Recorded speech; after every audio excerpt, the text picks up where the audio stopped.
friends. Welcome to Sky House Herbs podcast.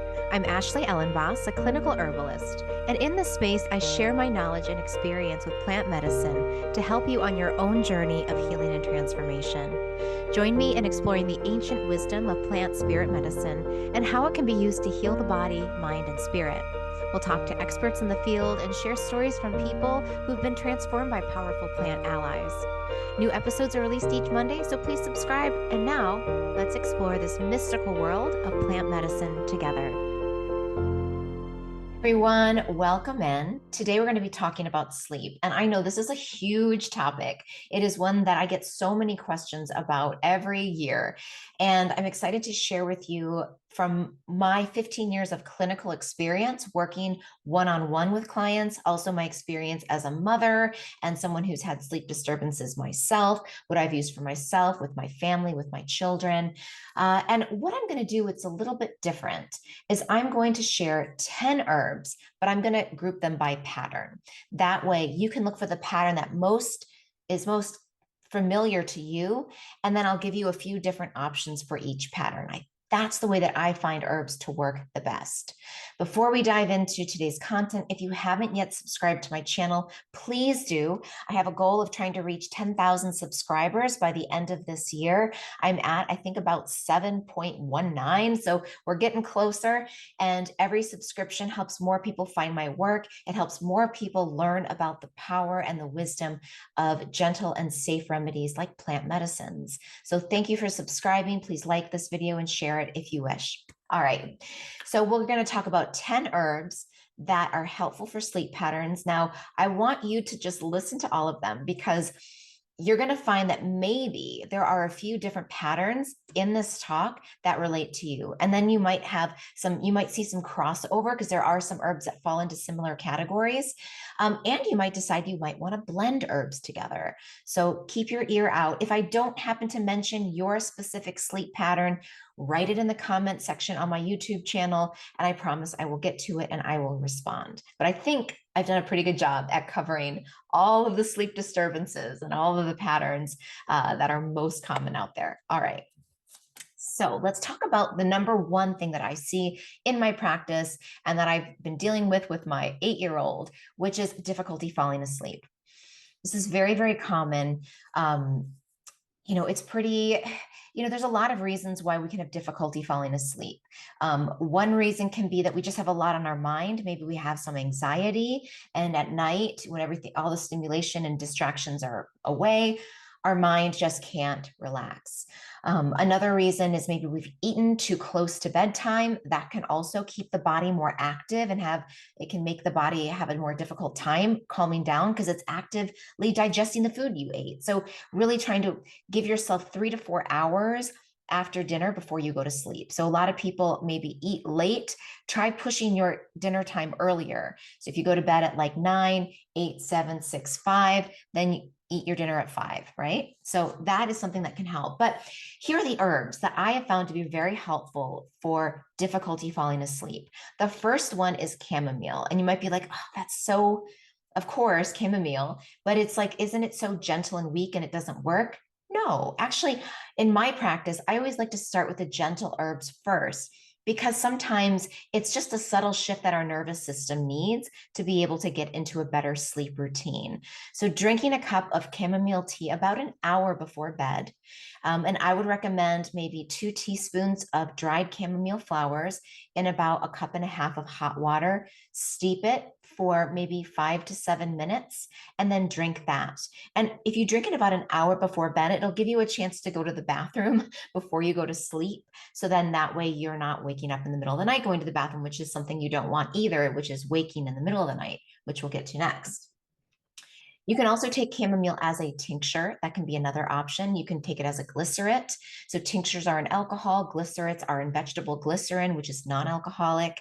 So for children, for adults, chamomile is a gentle herb for children of all ages. So especially if when you're trying to fall asleep, you start to get grouchy. Like you start to get a little bit like whiny or complaining, or you're like pushing off going to sleep.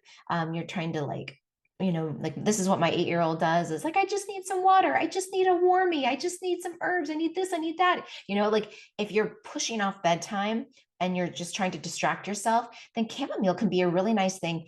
It will just take your nervous system and your mind and that agitation down. So try that for the tincture and the glycerin. I would just do 2 droppers full. This is for an average adult. 2 droppers full, an hour, and then 30 minutes, and then right before bed. Okay, so try those. Another herb that's really great if you have a hard time falling asleep is California poppy. California poppy it's in the poppy family, the Papaver. So you do want to be mindful if you've had any issues with opiates, you might want to avoid this herb. But it's because it has it gently binds opioid receptors in the body. And for this reason, it's not one that we use long term, but for short term breaking a bad cycle of insomnia, it is very helpful. This one you're going to use as a tincture. That's really the only way you can take it. I haven't seen it found in glycerin form, and you definitely don't want to drink it as a tea. It's like chalky. It's not what you want. And it's very, very bitter and acrid.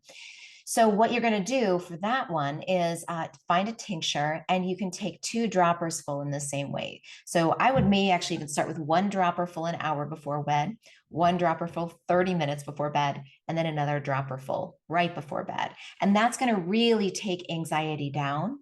And if you need more, you can play with that. But I would try that for maybe about, and we're talking about adults here, adult dose. I would try that for maybe like 4 days and just see. And if you need more, you can start to add more.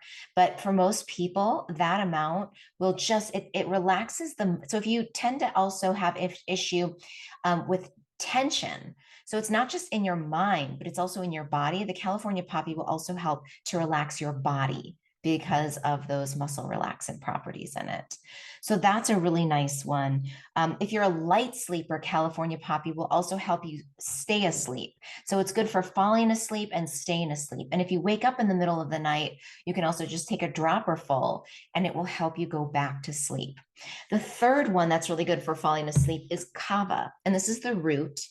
And kava root has a long traditional use in the Pacific Islands for helping with anxiety, nervousness, and restlessness. And there are a number of trials, and I wanted to read to you this from one of my favorite evidence-based books. This is called Herbs and Natural Supplements, an evidence-based guide by Leslie Braun and Mark Cohen. It's an excellent, really thick resource, 0 pictures, just a lot of clinical data.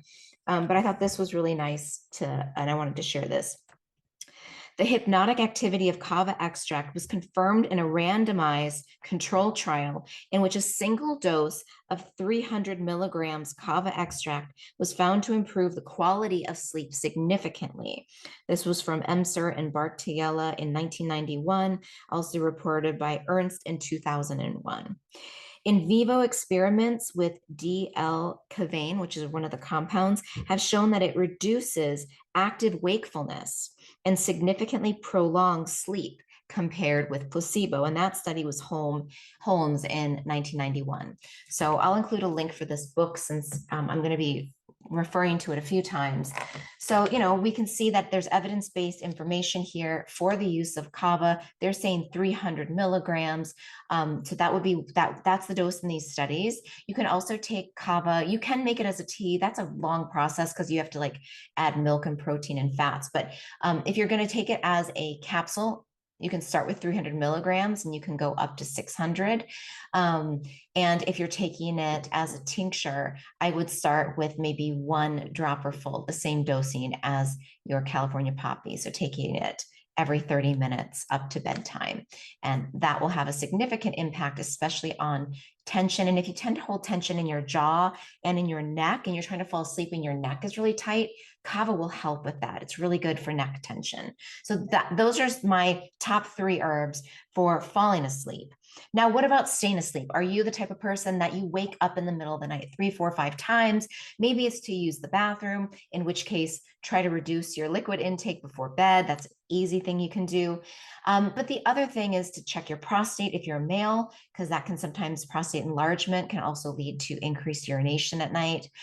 If you've already checked those things out, then some of the herbs that can be very helpful. One is Angelica. And here I'm going to say both Angelica archangelica and Angelica sinensis. So Angelica archangelica is North American Angelica, and it's this beautiful big parsley family plant. I had grown in my garden. It's about like 8 feet tall. It's just beautiful.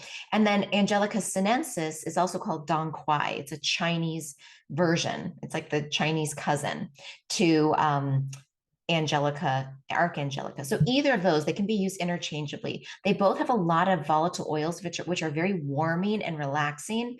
And Matthew Wood recommends it for going into hibernation. So if you want to go to sleep and stay asleep, Angelica is really good. And bears actually eat it. So that was one of the animal signatures of this plant, is that bears will dig up the root and eat it, and it will help prepare them. It has lots of fats, which are really good for satiation, and it also really helps the nervous system go into a state of hibernative sleep.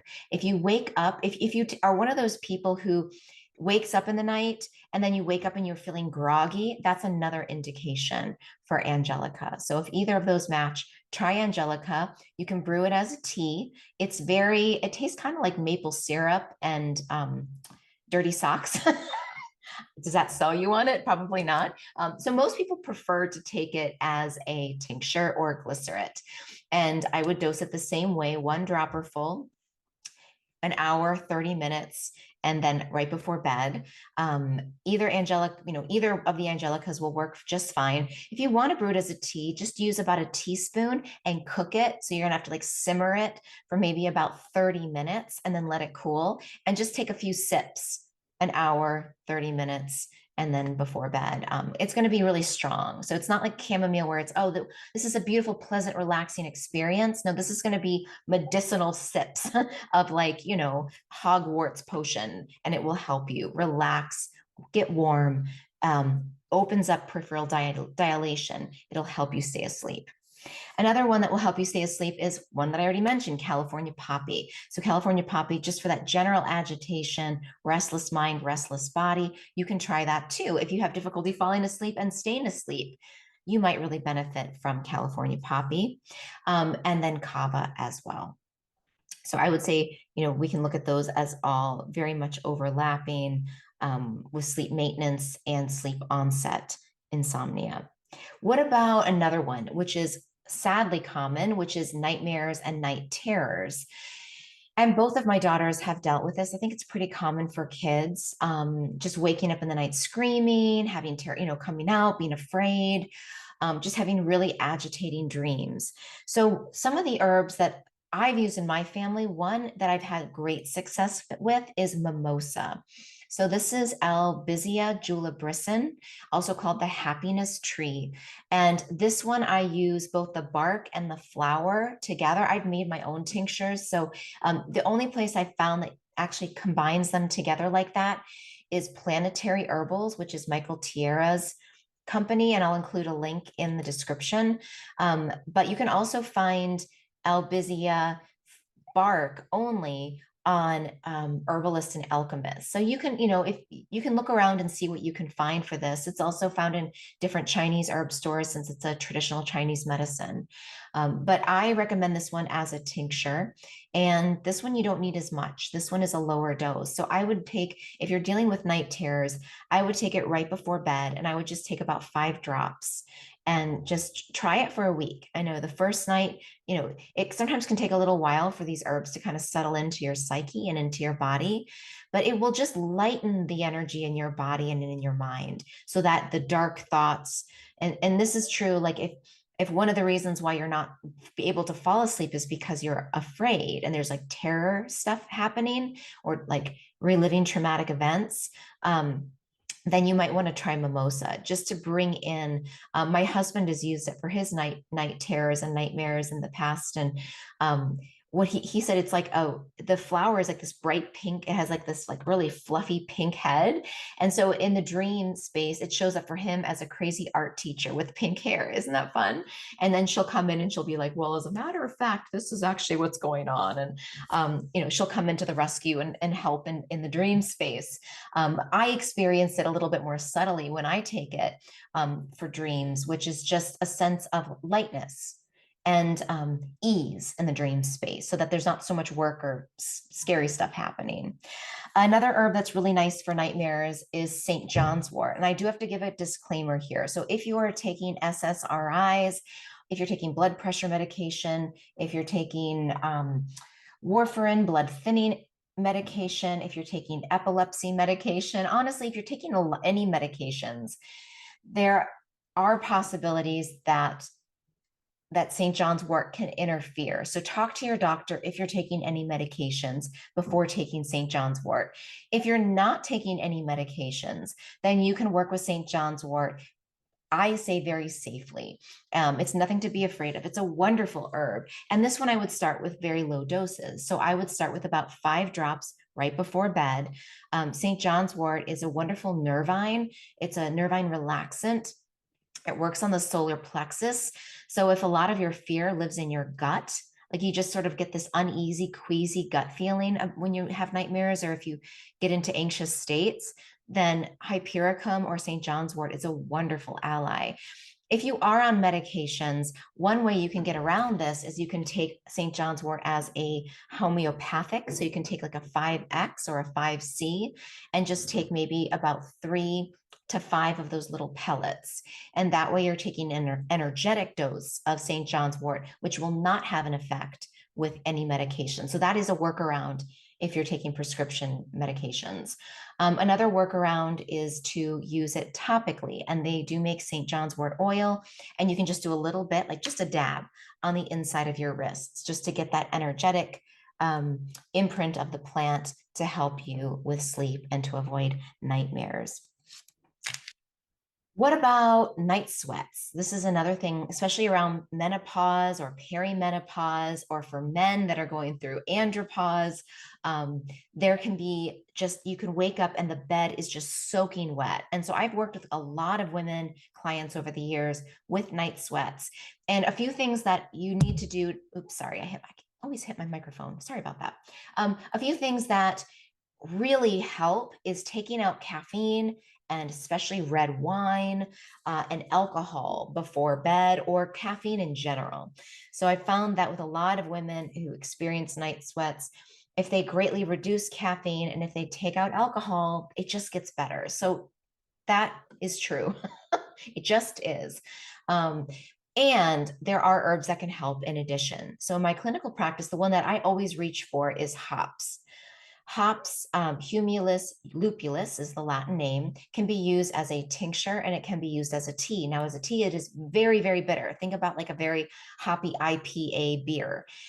You're going to taste that bitter feel. It has a very bitter, astringent mouth feel, which some people love, some people don't. So if you like a hoppy beer or an IPA, you can try drinking it as a tea, and you can buy the hop flowers and just brew maybe about like 1 teaspoon, actually probably about a tablespoon to get like maybe 5 or 6 flowers in about a cup of hot water, steep it for 10 minutes, and then drink that maybe about an hour before bed.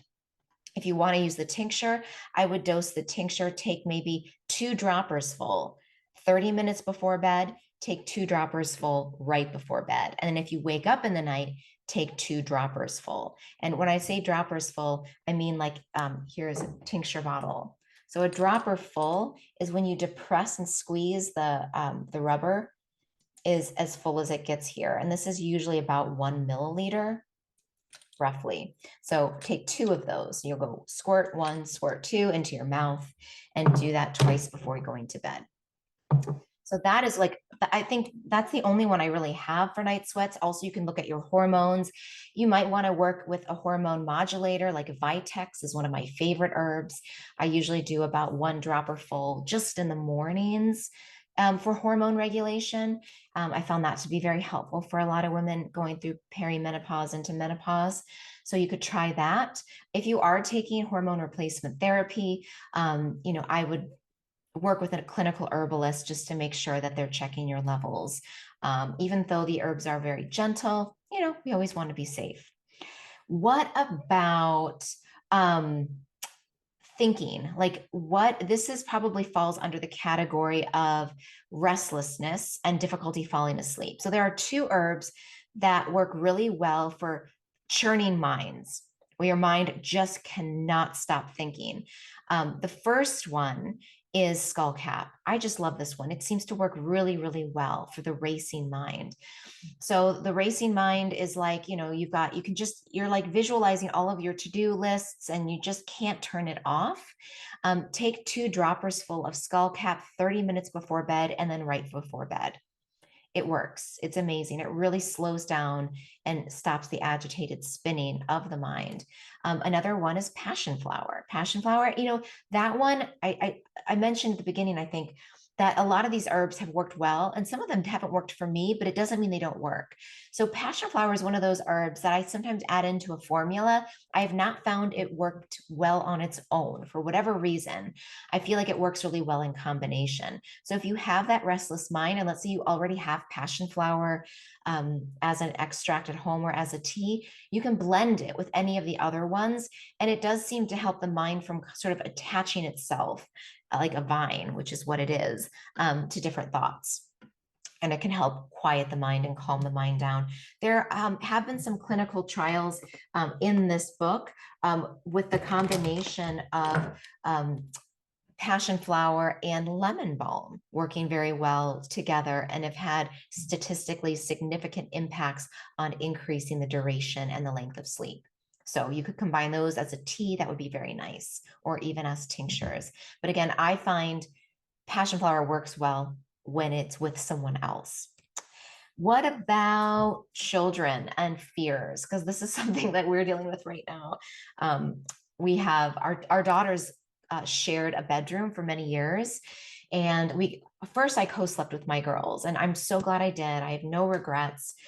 So we co-slept until my oldest daughter was 5, and then my girls shared a room and they had their separate beds.